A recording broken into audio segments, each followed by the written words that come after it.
CTBA Podcast.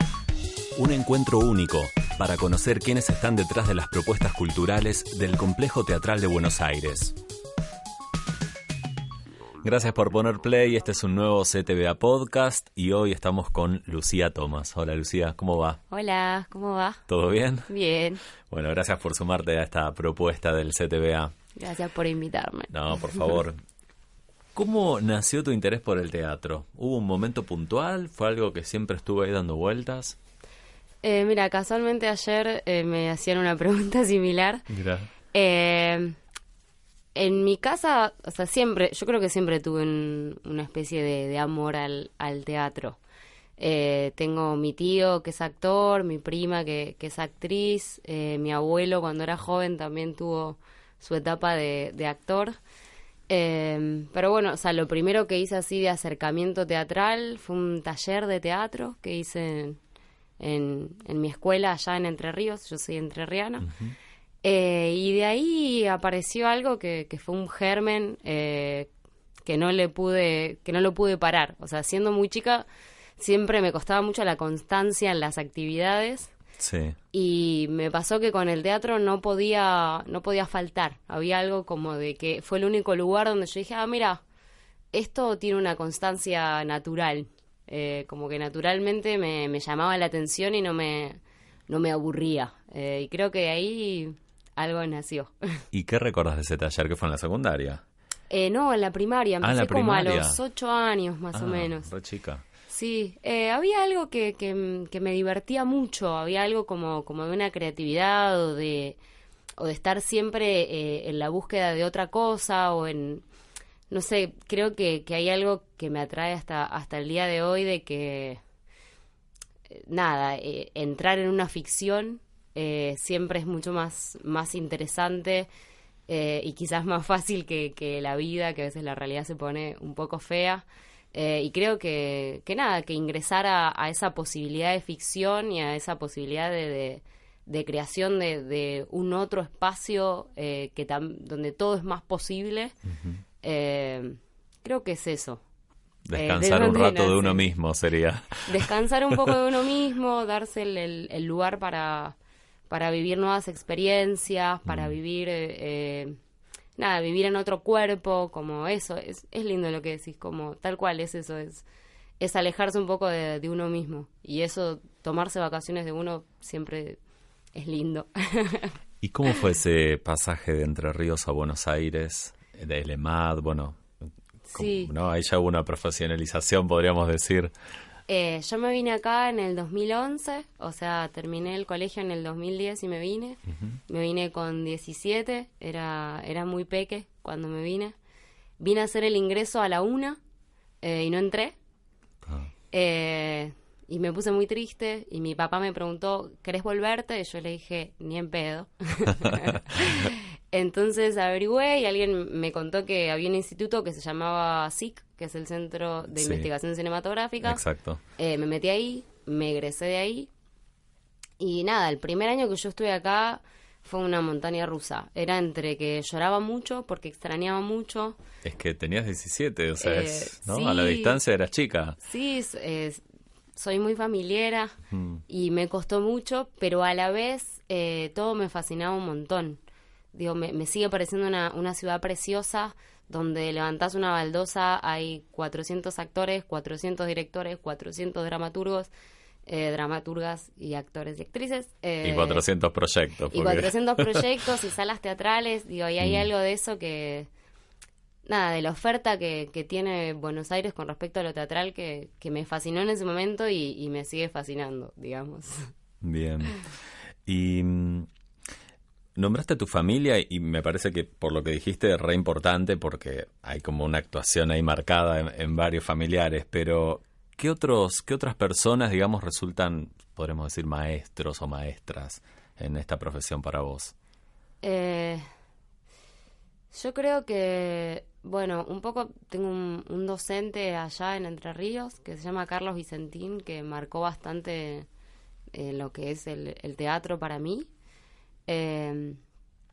Una actriz, docente y amiga, podría decir, que está trabajando también actualmente acá en el complejo, que se llama Mara Bestelli. Ella es una gran maestra para mí, y me marcó también un camino muy lindo. Mara, que están para partir, ¿no? Para los que están Exacto. escuchando el podcast. Sí, ella marca también mucho. Bueno, son varias. También podría decirte Florencia Vergallo, Juliana Muras, Marcelo Minino, Julieta de Simone. Son varios que han marcado también un poco y que son maestros que me han dado una caricia al alma. Bueno, vos lo dijiste, te viniste a los 17 y sos re chica, tenés 25, si no me equivoco. Tengo 25. Bien. Y así todo, ya tenés antes del Teatro Regio en el CTBA, que con el estreno, que ahora vamos a charlar un poquito de Pájaro de Barro, ya tenés experiencia en el teatro público porque estuviste en la obra de García Huevi en el Cervantes. Ajá, exactamente, el año pasado. Tiestes y Atreo. ¿Cómo lo viviste? Digo, esa primera experiencia en el teatro público, ¿cómo lo notaste?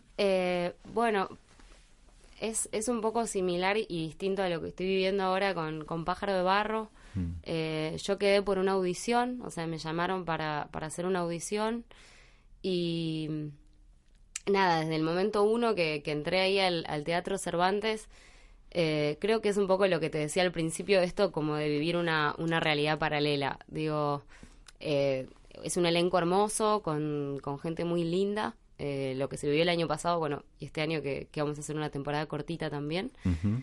Y es eso, era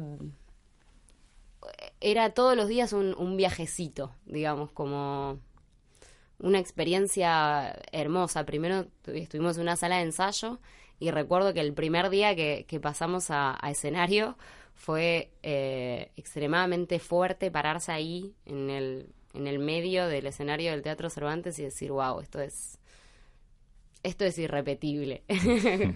Es eso, yo creo que tanto en el Cervantes como lo que me está pasando ahora en el Regio son como decir, bueno, dejo por una cierta cantidad de horas este mundo y me voy a un mundo paralelo que tiene muchas más posibilidades, digamos. Más allá de la ficción es una línea paralela a la realidad.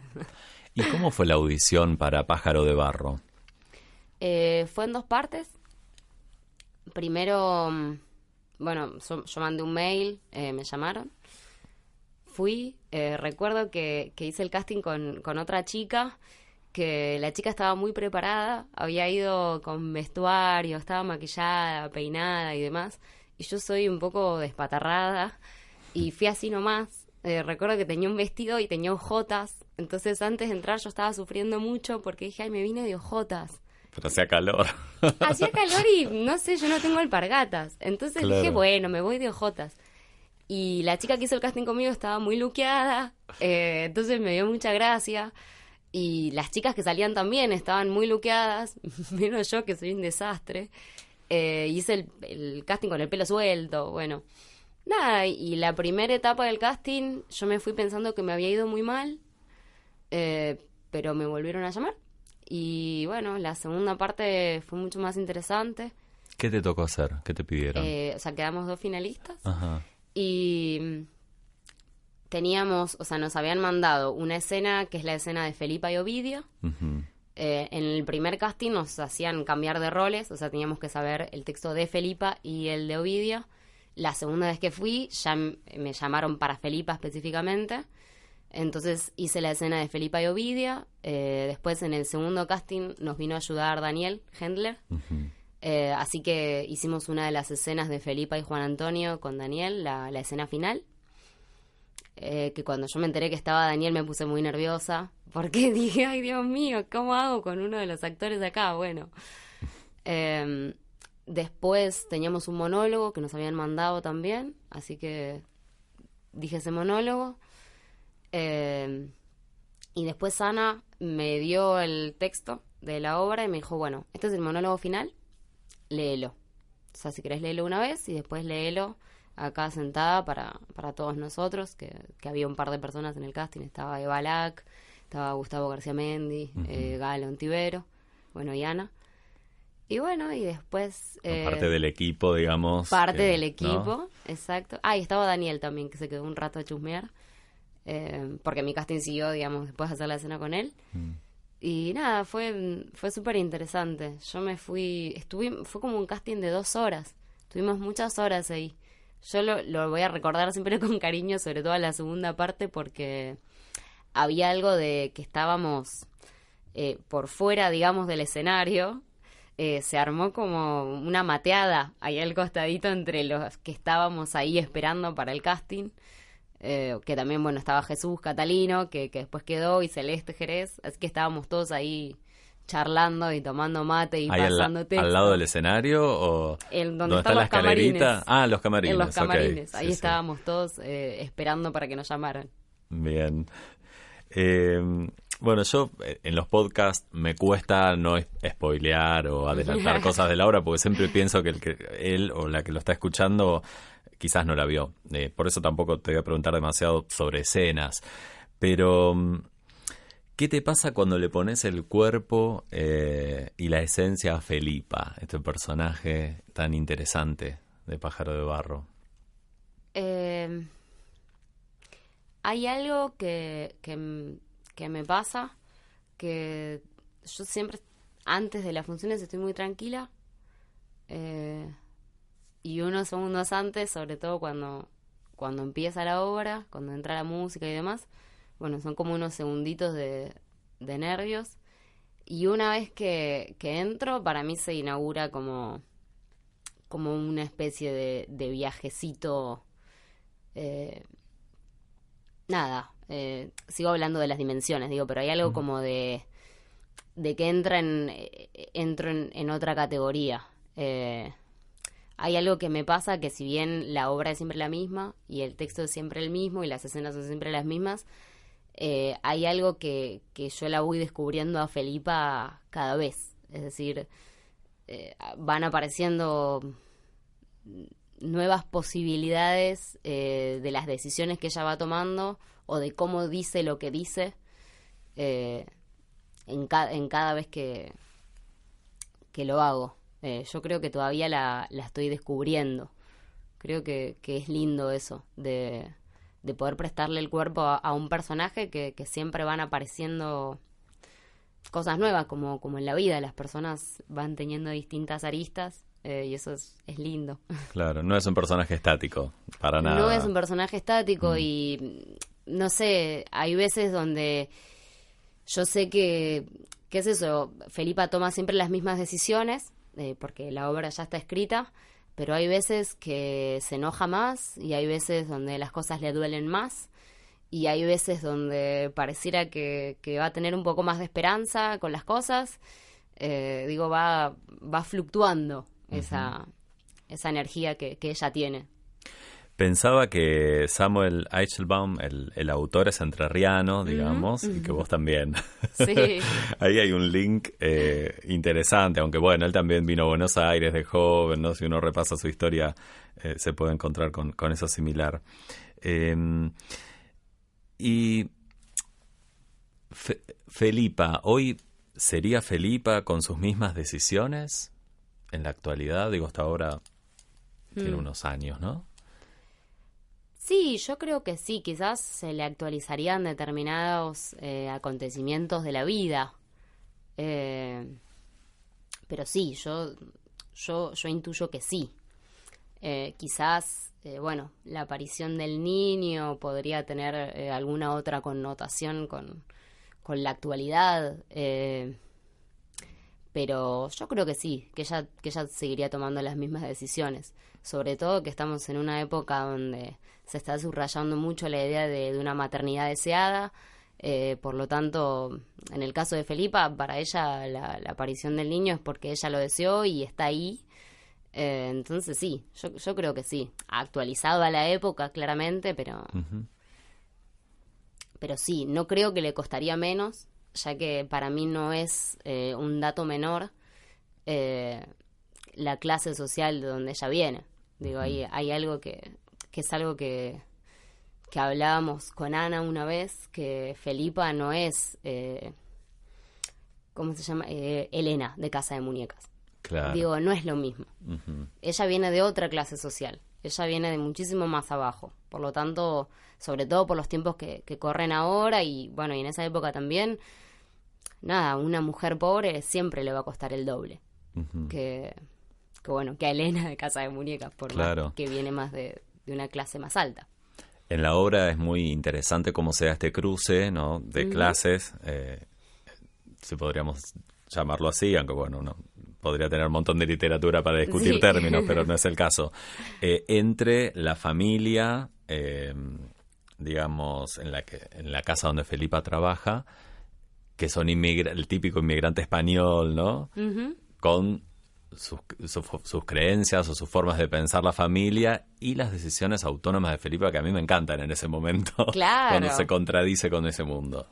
Claro, es que eso es muy interesante también, porque ella se cruza con Doña Pilar, que Doña Pilar le dice que ella también es una mujer libre, de hecho no es o sea, no es menor que ella sea la que mantiene al marido y al hijo, pero a la vez es una persona extremadamente católica, entonces la aparición del niño a ella se le va por la idea de, bueno, nada, hay un deber ser y es que una mujer embarazada no puede tenerlo sola, tiene que estar casada porque si no es una deshonra total. Y me parece que también ahí aparece una contraposición que es interesante. Digamos que, nada, que Pilar en un punto representa una otra libertad o una otra posibilidad de mujer, que es a lo que Felipa quizás está aspirando, y a la vez, nada, tiene un deber ser enorme, que creo que es un poco eso lo que a Felipa le despierta también, decir, bueno, tengo que una vez más tomar otra decisión, no puedo quedarme acá, o sí, digo, no sé, para no seguir spoileando. Sí. No, pero pensaba, el personaje de Marita Ballesteros, de Sí, Pilar, es muy Marita interesante, y a la vez pensaba, entre Ovidia, que también tiene un rol muy bueno, esta es una obra feminista, a ver, estamos con los rótulos, pero digo, es una obra donde las mujeres tienen un protagonismo interesante en cuanto a las decisiones de la trama, ¿no? Claro, sí, yo creo que es una obra donde las mujeres pisan muy fuerte. Y es súper interesante que sea eso, una obra de 1940, y donde la mujer tenga tanto protagonismo. Ya de por sí que la protagonista sea una mujer, ya es un montón.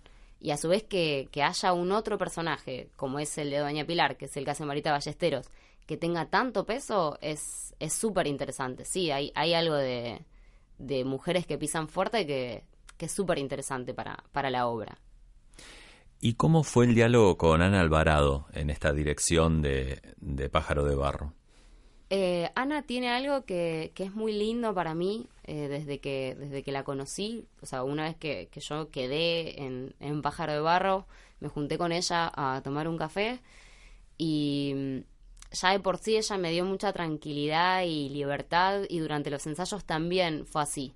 Ella tiraba algunas propuestas, pero después es una persona una directora, que da mucha libertad para crear. Y eso, nada, eso es como se agradece mucho, porque es muy divertido también trabajar así. Ella da mucha libertad para crear. Entonces, siempre fue un diálogo muy ameno, porque había algo de estar creando con ella y con mis compañeros y compañeras que se hacía súper interesante, digamos. Y también hablábamos mucho. A mí me surgían muchas dudas durante el proceso, y Ana siempre está muy abierta. Terminábamos los ensayos y siempre era mucho de decirme, pregúntame lo que necesites, si tenés dudas, hablá, si te llegás a angustiar, hablame, hablemos. Y hay algo de ese código que se estableció que, nada, es muy lindo trabajar con ella. Claro, habilitar el diálogo, digamos, ¿no? Habilitar el diálogo Sí. es muy necesario. Bien, bueno, nombramos a Marita Ballesteros, a Jesús Catalino, Ernesto Claudio, Celeste Jerez, Daniel Hendler, Mariano Macei y Valentina Veronese, que completan el elenco. ¿Y qué se viene, digamos, si tuvieses que pensar, tenés el año un poco armado por lo que veo, ¿no? Pero, ¿qué cosas tenés en mente para un futuro? Digo, un proyecto que te interese, una temática donde te gustaría seguir indagando. Me gustaría mucho hacer cine. Uh-huh. Me gustaría mucho seguir en esto del teatro oficial, del teatro nacional. Es súper interesante y enriquecedor. Creo que el cine me interesa mucho. Yo vengo mucho del teatro independiente. Uh-huh. Hay algo de esa rama que me sigue interesando. Es más, tengo algunos proyectos para cuando termine la temporada también del Cervantes, luego de acá. Pero bueno, mis ganas son de seguir encontrando lugares para actuar, digamos. Actuar me sigue dando mucho hambre y muchas ganas y nada, estoy un poco abierta a toda propuesta de posibilidad de actuar. El mundo audiovisual me llama mucho la atención, pero siento que hay algo de este teatro, sobre todo estos teatros tan grandes, Uh-huh. Que estaría bueno seguir indagando. Sí, tienen otras lógicas que el teatro comercial o el independiente, ¿no? Exacto. Y otro sentido también al ser el teatro público. Exacto, sí, el teatro público te acerca también a otras personas y a otros públicos que quizás no son los públicos más de teatro, digo, no sé, lo que tiene a veces el teatro independiente es que, bueno, digo, saliendo de un ámbito de, bueno, te vienen a ver tu familia, tus colegas y demás, el alcance a un público real a veces es escaso o va llegando muy de a poco, digamos. Uh-huh. Yo tenía un profesor de la EMAD que decía que el mayor logro del teatro independiente era la permanencia en el tiempo.